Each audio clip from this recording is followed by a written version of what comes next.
Pemerintah Kota atau Pemkot Palembang melakukan peresmian Puskesmas Sako sekaligus melaunching pelayanan dokter di 70 puskesmas pembantu atau Pustu serta peningkatan pelayanan kesehatan di puskesmas menjadi Badan Layanan Umum Daerah atau BLUD Senin 6 Februari 2017.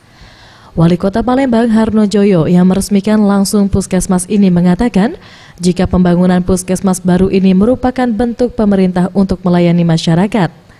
Selama ini telah ada 70 pustu yang mendampingi 41 puskesmas di Palembang, namun belum dilayani oleh dokter.